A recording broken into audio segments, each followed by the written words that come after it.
नमस्कार, देवभूमि समाचार देख रहे हैं आप। मैं हूं आपके साथ पूजा झा। बुलेटिन की शुरुआत करेंगे बड़ी खबर के साथ।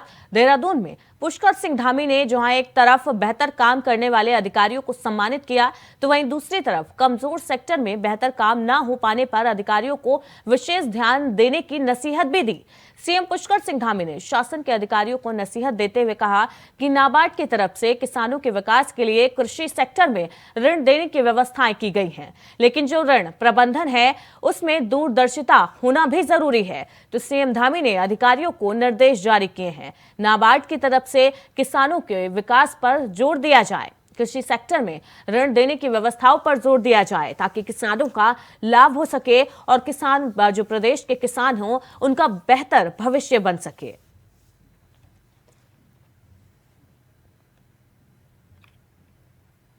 तक की जो प्रगति रिपोर्ट आई है वो बहुत बढ़िया नहीं आई है, इसलिए हमारे जो विभागाध्यक्ष हैं और मैं उनसे भी कहूँगा, आनंद वर्धन जी पूरे उसको हेड करते हैं, तो आनंद जी ये कहीं ना कहीं हम लोगों को देखना पड़ेगा कि जो है आखिर इन्होंने इतनी व्यवस्था करी है और अब जनवरी का महीना आ गया है, अभी तक मेरे ख्याल से 25% की प्रगति हुई। सुनिए कितना है ना, 25% तक की जो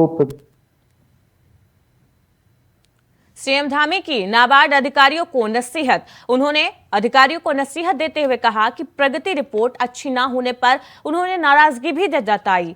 एसीएस आनंद वर्धन को बेहतर कार्य योजना बनाने के निर्देश दिए गए हैं। सीएम योगी आदित्यनाथ की तरफ से नाबार्ड ने 30,000 करोड़ के ऋण योजना को तैयार किया है।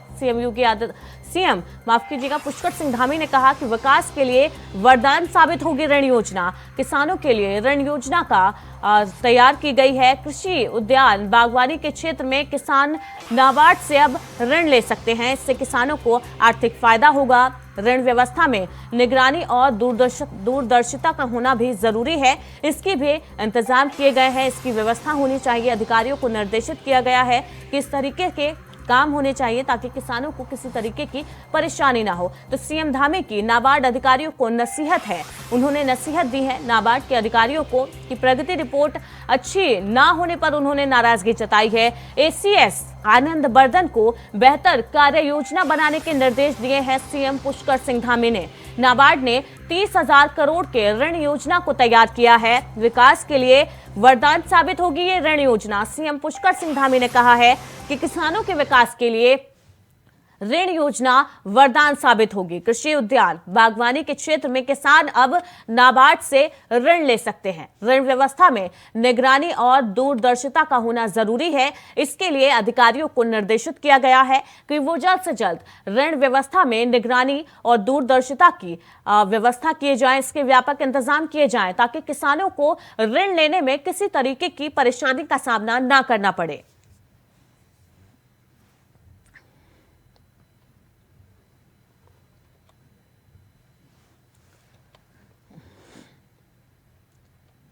तो नाबार्ड ने स्टेट क्रेडिट सेमिनार का आज आयोजन किया, जिसमें मुख्यमंत्री पुष्कर सिंह धामी बतौर मुख्य अतिथि शिरकत की। उन्होंने इस मौके पर नाबार्ड ने प्रदेश के विकास के लिए रिपोर्ट पेश की। रिपोर्ट में नाबार्ड ने 2023 और 24 में प्रदेश के लिए 30,301 करोड़ रुपए लोन देने का लक्ष्य रखा। रिपोर्ट में अधिकारियों द्वारा बताया गया कि उत्तराखंड स्थापना के बाद नाबार्ड ने प्रदेश में 14,317 किलोमीटर लंबी सड़क बनाने में योगदान दिया है।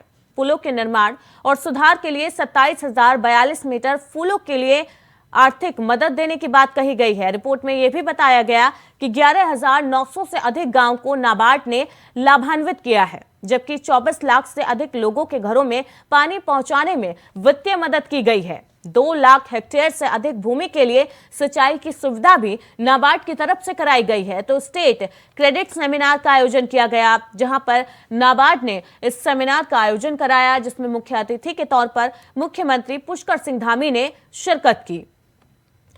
और यहां पर नाबार्ड ने सूबे की विकास रिपोर्ट पेश की और जिस तरीके से नाबार्ड द्वारा सूबे के विकास के लिए काम किया गया, उन सभी कामों का ब्यौरा यहां पर पेश किया गया नाबार्ड द्वारा। संकल्प लिया है कि जो बिचौलिया है, आज देखने में ये आता है कि जो बिचौलिया है, जो बड़े प्लेयर हैं, किसान से 18 रुपये मड़ुआ खरीदता है और आगे 28 रुपये 29 रुपये किलो आगे बेचता है, तो हमने संकल्प लिया है कि हम ये बीच का जो गैप है, जो 10 रुपये बिचौलिया खाता है, उसको हम समाप्त करेंगे और मिलेट्स के क्षेत्र में अपने प्रदेश को आगे ले जाएंगे, संकल्प लिया है।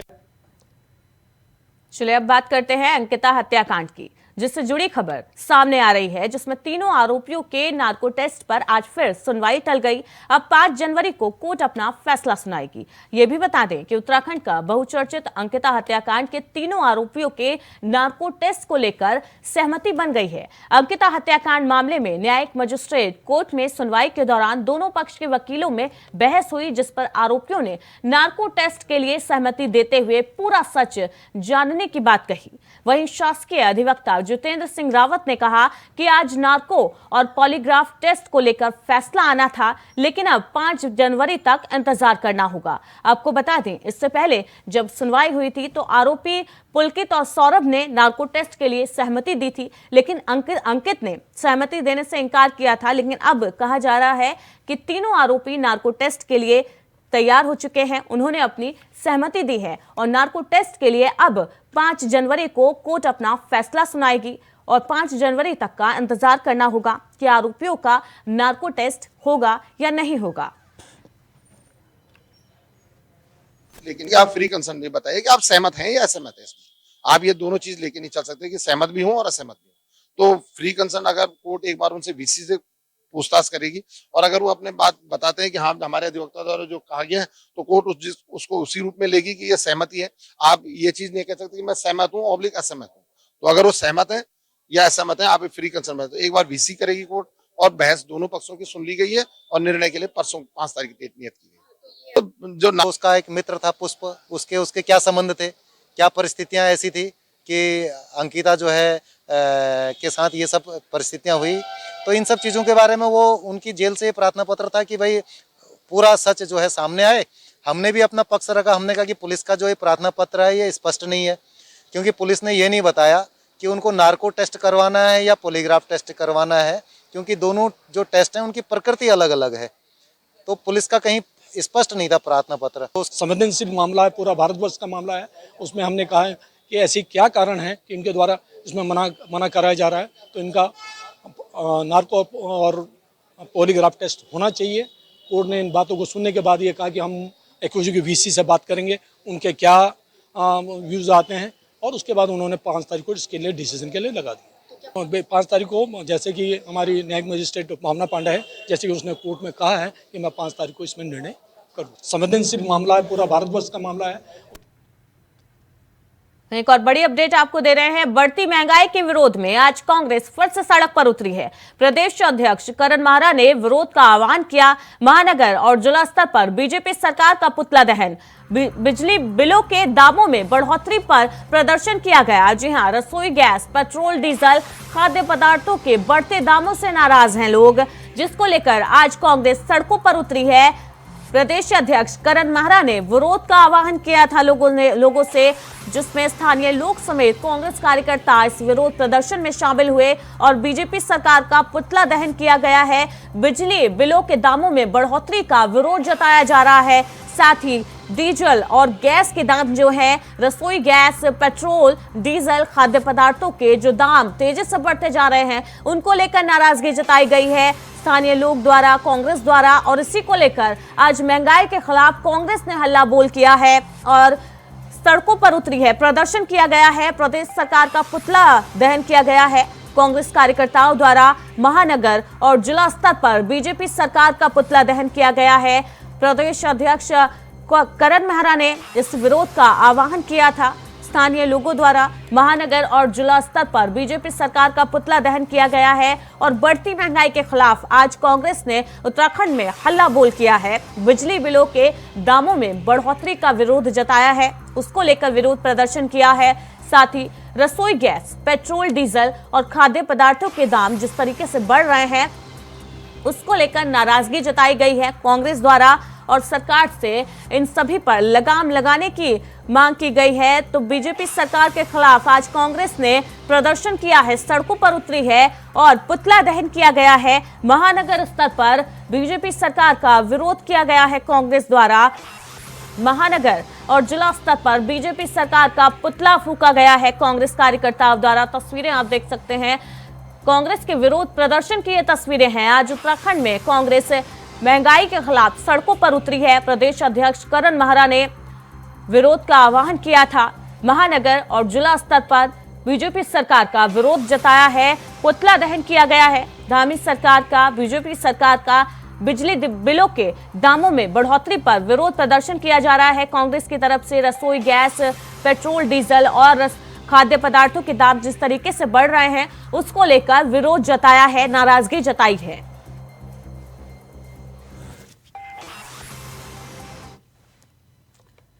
वहीं राज्य की नई स्वास्थ्य महानिदेशक डॉक्टर विनीता शाह ने अपना विधिवत चार्ज ग्रहण कर लिया। उन्होंने पत्रकारों से बातचीत करते हुए कहा कि पहाड़ों की स्वास्थ्य सेवाओं को बेहतर बनाना उनकी प्राथमिकता होगी। इसके साथ ही रिक्त पदों को भरे जाने पर भी वो विशेष ध्यान देंगी, जिससे राज्य की स्वास्थ्य सेवाओं को बेहतर बनाया जा सके। तो स्वास्थ्य महानिदेशक विनीता शाह ने अपना पदभार आज ग्रहण किया है। स्वास्थ्य सेवाओं को बेहतर बनाने का संकल्प उन्होंने लिया है और कहा है कि प्रदेश में स्वास्थ्य सेवाओं को और बेहतर बनाना उनकी प्राथमिकता होगी और वो इसी के लिए पहले काम करेंगी। मेनली पर्वतीय क्षेत्र है, तो मेन हमारा चैलेंजेस जो भी रहा है कि सुदूर और ग्रामीण इलाकों में और पर्वतीय इलाकों में स्वास्थ्य सुविधाओं को बेहतर बनाना मेरा चैलेंज है, जिस पे हमें आगे को सोचना है। मेनली पर्वतीय क्षेत्र है, तो मेन हमारा चैलेंजेस जो भी रहा है कि सुदूर और ग्रामीण इलाकों में और पर्वतीय इलाकों में स्वास्थ्य सुविधाओं को बेहतर बनाना मेरा चैलेंज है, जिस पे हमें आगे को सोचना है। मेनली पर्वतीय क्षेत्र। बेरोजगारों के लिए रोजगार सृजन कराने की मांग को लेकर पूर्व मुख्यमंत्री हरीश रावत देहरादून में पैदल मार्च करने जा रहे हैं, जिस पर बीजेपी ने पलटवार किया। बीजेपी प्रदेश प्रवक्ता नवीन ठाकुर ने कहा कि पूर्व मुख्यमंत्री हरीश रावत अपनी राजनीतिक जमीन को पहचानने के लिए काम कर रहे हैं, क्योंकि पहले उन्हें जनता ने पैदल किया है और अब पार्टी संगठन उन्हें पैदल कर चुकी है, इसलिए वो सिर्फ पैदल चलने का ही काम कर रहे हैं और इसीलिए वो जगह जगह पदयात्रा निकाल रहे हैं।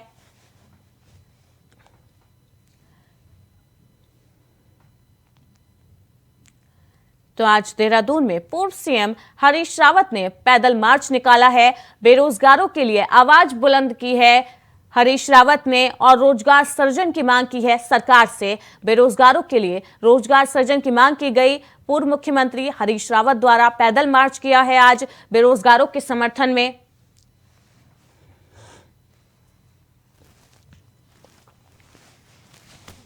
देखिए, कांग्रेस ने उनको पैदल कर दिया है। पहले इस प्रदेश की जनता ने उनको पैदल किया, फिर अब उन्हीं की संगठन ने उनको पैदल कर दिया। तो अपने संगठन का अपनी और ध्यान आकर्षण करने के लिए हरीश रावत जी इस प्रकार कर रहे हैं। हरीश रावत जी भली भांति जानती हैं कि ये सरकार लगातार अपने युवाओं के लिए, मातृशक्ति के लिए और प्रदेश के प्रत्येक नागरिक के लिए जो है काम कर रही है। उसके बावजूद वो इस प्रकार का जो है प्रपंच करते हैं, तो केवल और केवल छोटी लोकप्रियता हासिल करने के लिए, ताकि उनके संगठन के लोग उनकी ओर ध्यान दें। यही काम अब हरीश रावत जी का रह गया। देखिए, कांग्रेस ने उनको पैदल कर दिया है। पहले इस प्रदेश की जनता ने उनको पैदल किया, फिर अब उन्हीं की संगठन ने उनको पैदल कर दिया। तो अपने उत्तराखंड में यूपीसीएल ने बिजली दरों में बढ़ोतरी की जाने का प्रस्ताव उत्तराखंड विद्युत नियामक आयोग को भेजा है, जिस पर अभी अंतिम निर्णय नहीं हो पाया। लेकिन बिजली दरों में हो रही बढ़ोतरी पर आम जनता आक्रोशित नजर आ रही है। बिजली की दरों में हो रही बढ़ोतरी को लेकर सचिव ऊर्जा और आर मीनाक्षी सुंदरम ने कहा कि राज्य में जो गैस आधारित पावर प्लांट लगाए गए थे वो रूस यूक्रेन युद्ध के कारण सही तरीके से संचालित नहीं हो पा रहे हैं, जिसकी वजह से प्रदेश में बिजली आपूर्ति करना बड़ा संकट हो रहा है। इसलिए बिजली के दरों में बढ़ोतरी का प्रस्ताव जारी किया गया है। हालांकि यूपीसीएल ने आयोग को प्रस्ताव भेजा है, अभी आखिरी फैसला आयोग को लेना है और अभी आयोग की तरफ से कोई फैसला इस पर नहीं हो पाया है। ये केवल हमारे प्रदेश के पावर प्लांट नहीं है, जितने भी गैस बेस्ड पावर प्लांट पूरे हिंदुस्तान में लगे हैं, सब जगह पर गैस की आपूर्ति नहीं हो पा रही है। उसकी वजह से गैस बेस्ड पावर प्लांट में उत्पादन टप है। तो इसके चलते हमको बाज़ार में महंगे दर पे बिजली खरीदना पड़ रहा है। पिछले समर में हमारे पास ऑप्शन था कि या तो हम लोग रोस्टरिंग करें या हम दरों में बढ़ोतरी करें। तो उस समय इंडस्ट्री एसोसिएशन की तरफ से डिमांड आया था कि साहब आप दरों में बढ़ोतरी कर लीजिए लेकिन रोस्टरिंग मत करिए। ये केवल हमारे हल्द्वानी में अतिक्रमण मामले में हरीश रावत ने बड़ा बयान देते हुए कहा कि सरकार को 52,000 लोगों का संरक्षण करने की जरूरत है, जिससे वो लोग सड़कों पर ना रहे। उन्होंने कहा कि राज्य की सरकार एक तरफ लोगों को आशियाना देने का दावा करती है, तो वहीं हल्द्वानी में 50 साल से रह रहे लोगों को बेघर करने की रेलवे के द्वारा तैयारी हो रही है, जिस पर राज्य सरकार चुप्पी साधे बैठी है। उन्होंने मुख्यमंत्री से मामले में हस्तक्षेप करने की मांग की है, जिससे लोग बेघर ना हो। तो अतिक्रमण मामले पर पूर्व सीएम हरीश रावत का बयान सामने आया है और उन्होंने सरकार से मांग की है, सरकार से कहा है कि सरकार को इन लोगों को संरक्षित करने की जरूरत है, संरक्षण देने की जरूरत है, ताकि ये लोग सड़कों पर ना रहें, बेघर ना हो। इसके लिए सरकार को इंतजाम करने की जरूरत है। उन सब बेरोजगारों से कहना चाहता हूं कि मनन करिए, विचार करिए। आज दुनिया की सर्वाधिक बेरोजगारी की वृद्धि दर भारत में दर्ज हुई है और उत्तराखंड तो खैर कोसों आगे है, 8.3%। और अभी अभी मैंने किसी से पूछा था तो ये 101 पॉइंट और बढ़ गई है। तो जिस तरीके से बेरोजगारी बढ़ रही है, ये बहुत चिंता का माहौल है। और मैं इसमें अपने उत्तराखंड के बेरोजगार भाई जिनको ठगा जा रहा है, छला जा रहा है निरंतर नाना तरीके से, जो है उनको एक ही बात कर सकता हूँ इस उम्र में, और मैं कुछ क्या कह सकता हूँ। लेकिन मैं राजीव जी की स्टैचू पर उनको प्रणाम करके और जवाहरलाल नेहरू की स्टैचू गांधी पार्क तक जो है नंगे पाँव पद यात्रा। पूर्व मुख्यमंत्री हरीश रावत ने बढ़ती बेरोजगारों के खिलाफ नंगे पांव पदयात्रा निकालने का ऐलान किया था और इसके लिए वो एकता विहार पहुंचे। पूर्व सीएम हरीश रावत ने सरकार से धरना स्थल पर समुचित व्यवस्थाएं कराने का आग्रह किया, ताकि अपनी मांगों को लेकर लामबंद हुए आंदोलनकारियों को कोई परेशानी न हो। उन्होंने कहा, सिंचाई विभाग ने 2021 में कनिष्ठ अभियंता सिविल और मैकेनिकल के पदों का अध्याचन किया था। इसी क्रम में लोक सेवा आयोग हरिद्वार की ओर से कनिष्ठ अभियंता के पदों के लिए भर्ती जारी कर दी गई, लेकिन सिविल के 251 पदों के लिए विज्ञप्ति अभी जारी नहीं की गई। उन्होंने कहा, देश में निरंतर बेरोजगारी की दर बढ़ती जा रही है। वर्तमान में ये दर 8.50% के करीब पहुंच चुकी है। उत्तराखंड में सर्वाधिक बेरोजगारी है।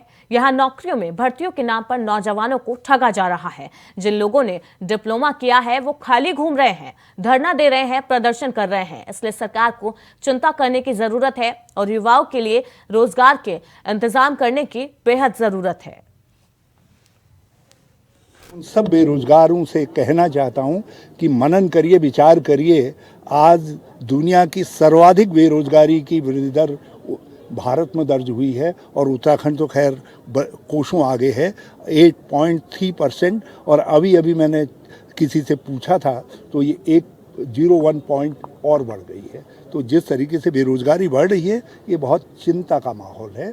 और मैं इसमें अपने उत्तराखंड के बेरोजगार भाई जिनको ठगा जा रहा है, छला जा रहा है निरंतर नाना तरीके से, जो है उनको एक ही बात कर सकता हूँ इस उम्र में, और मैं कुछ क्या कह सकता हूँ। लेकिन मैं राजीव जी की स्टैचू पर उनको प्रणाम करके और जवाहरलाल नेहरू की स्टैचू गांधी पार्क तक जो है नंगे पाँव यात्रा। उत्तराखंड में पहाड़ी उत्पादों को बढ़ावा देने के लिहाज से हरीश रावत गाहे बगाहे दावतों का दौर चलाते रहे हैं। कभी मुंगरी पार्टी तो कभी जामुन की पार्टी देकर वो राजनीति का केंद्र बने रहे। आज एक बार फिर हरीश रावत ने पहाड़ी उत्पादों को बढ़ावा देने के लिहाज से मांडवा पार्टी का आयोजन किया था। उन्होंने कल अपने आवास पर, जिसमें तमाम राजनीतिक लोगों ने शिरकत की थी, हरीश रावत ने इंडिया वॉइस से खास बातचीत में क्या कुछ कहा था, आपको सुनाते हैं। हरीश रावत हमेशा से ही पहाड़ी उत्पादों को बढ़ावा देने के लिए एक ब्रांड एम्बेसडर की भूमिका निभाते रहे हैं। हमारे साथ बात करने के लिए मौजूद है। आज जो है फिर पहाड़ी उत्पादों को लेकर उन्होंने एक दावत अपने घर पे रखी है। रावत जी, आप लगातार जो है पहाड़ी व्यंजनों को बढ़ावा देने के लिए काम करते रहे, सरकारों से किस तरीके की उम्मीद रखते हैं हम? सरकार ही वस्तुतः जो है, हमने एक शुरुआत की थी 2014 में गवर्नमेंट के रूप में। हमने मंडुआ, झुंगरा, कौणी, गहत, भट्ट आदि आदि के लिए एक 9 सूत्री कार्यक्रम बनाया था इनको प्रमोट करने के लिए, और वो 9 सूत्री कार्यक्रम किसी न किसी रूप में अब भी चल रहा है। लेकिन उसमें से 2 मेजर एलिमेंट ये सरकार ने गायब कर दिया। एक तो खरीद मूल्य का और दूसरा एलिमेंट था प्रोत्साहन मूल्य का, बोनस का। मडुआ बोनस खत्म कर दिया, मिर्च बोनस खत्म कर दिया, झुंगरा कौड़ी आदि बोनस खत्म कर दिया। तो उससे जो प्रायोरिटी लेवल था हमारी गवर्नमेंट के वक्त में वो हट गया, जबकि जो सेकंड और थर्ड फेज था इसका वो हम लागू नहीं कर पाए थे। उसके विषय में कोई किसी ने हमसे बात ही नहीं की है, और जब बात करेंगे तो मुझे पूरा विश्वास है इस बात का कि हम अकेले अपने मोटे अनाजों के बल पर पलायन को 50% रोक सकते। आपने कल्चर शुरू किया पहाड़ी व्यंजनों को बढ़ावा देने का, वो कल्चर जो है लगभग जो है समाप्त होता हुआ दिखाई दे रहा है। भले ही जो है तमाम किचन जो है यहाँ पे सरकार के द्वारा चलाए जा रहे हैं उसमें रखा गया, लेकिन जो ब्रांडिंग आपके द्वारा की गई वो ब्रांडिंग नहीं है। यदि आप लोगों ने इसको काफ़ी उछाल दिया तो आप देखिएगा कल से ब्रांडिंग की लाइन लग जाएगी। सुरेंद्र अग्रवाल जी के पिनालू काफ़ी बिकेंगे, जिसको हम अभी आपको खिला रहे हैं, जो है इनके फार्म के जो है। तो जी पहले जो तमाम राजनीतिक हस्तियां जो आपकी पार्टी में आया करती थी, आज आपने न्योता दिया, लेकिन हमने कमी खल रही है। हमने खुले तौर पर सबको आमंत्रण किया है, इसलिए मैंने स्पेसिफिक तरीके से किसी से बहुत नहीं कहा। मैंने कहा भाई जो आ जाए, और हाँ विपक्ष के कुछ नेतागणों से 2-4 लोगों से जो हमारे मित्रगण हैं, मैंने कहा कहीं संकोच के मारे ना आए, तो उनको जरूर टेलीफोन किया है। आगे तो अच्छा है उनका। ये थे हरीश रावत जी ने सीधे तौर पर कहा कि जो पार्टी उनके द्वारा की जाती है उससे कहीं ना कहीं पहाड़ी उत्पादों को बढ़ावा दिए जाने का काम किया जाता है। सरकार अगर इस तरफ ध्यान देती तो जायज़ सी बात है और भी राज्य के इन पहाड़ी व्यंजनों को लाभ मिल पाता, बढ़ावा मिल पाता। कैमरामैन हर्ष उनियाल के साथ में सौरभ भाटिया, इंडिया वॉइस, देहरादून। नए साल के शुरू होने के साथ ही उत्तराखंड में कड़ाके की ठंड ने दस्तक देनी शुरू कर दी है। राज्य के कई हिस्सों में शीतलहर चल रही है, उसको लेकर अलर्ट जारी किया गया है। पहाड़ी क्षेत्रों में बर्फबारी देखी गई। गढ़वाल और कुमाऊं मंडल के ऊंचाई वाले क्षेत्रों में भारी बर्फबारी हुई।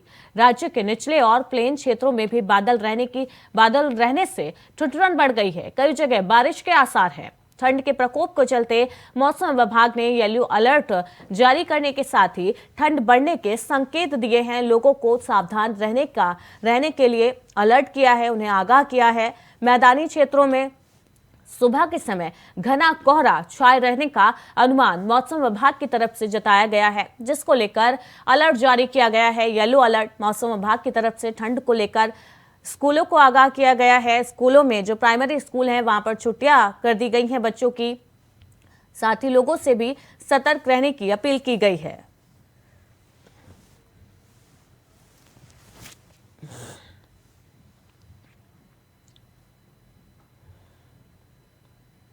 देवभूमि समाचार में फिलहाल इतना ही। लगातार खबरों के लिए देखते रहिए इंडिया वॉइस।